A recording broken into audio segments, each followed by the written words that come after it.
Months after the onslaught of Super Typhoon Yolanda in eastern Visayas, President Aquino convened the post-disaster needs assessment to determine the status of government action in the said disaster area. This report from Yana Dormitorio.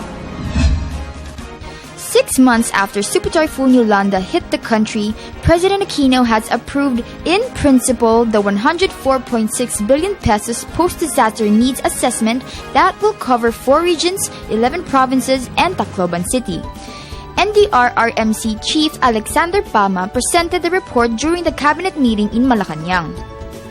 Presidential Communications Secretary Sonny Coloma said some items in the PDNA will still need to be fine-tuned, the no-build zones, to ensure safety of the typhoon victims.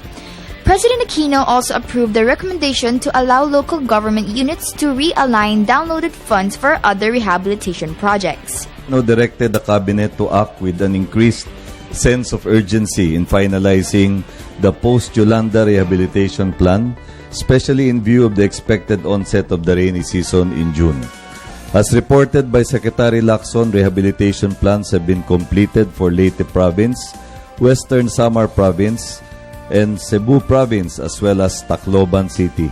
After a final review session within a week, each cluster will be asked to sign off so that full implementation will commence on all fronts upon the President's approval. These are resettlement, infrastructure, social services, and livelihood. The approval of PDNA will pave the implementation of the Master Plan on Recovery and Reconstruction efforts in the Yolanda-stricken areas. Budget Secretary Butch Abad assured that there are enough funds to bring back normalcy in the area. Secretary Abad said that a total of 55 billion pesos is immediately available for spending from the 2014 and 2013 budgets. Of this amount, he said that the DBM has released 32.2 billion pesos. He said that another 80 billion pesos is available from concessional loans and grants given by the World Bank, Asian Development Bank, and Japan Industrial Cooperation Agency, or JICA, Japan International Cooperation Agency.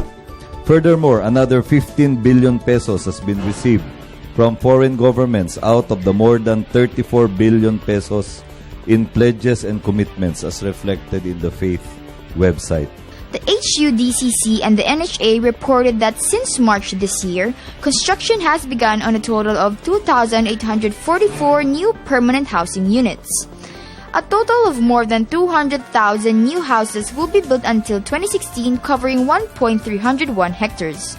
Land acquisition and development are expected to accelerate after the President approved the allocation of funds for the private lands through expropriation or direct purchase. The resettlement cluster will meet again within a week to thresh out a new policy using science-based multi-hazard maps to determine safe, controlled, and unsafe zones. This will address the problems posed by the strict implementation of the no-build zone policy, especially in coastal and tourist-oriented areas. President Aquino will convene another cabinet meeting by end of May to get progress and specific contingency measures for the onset of the rainy season.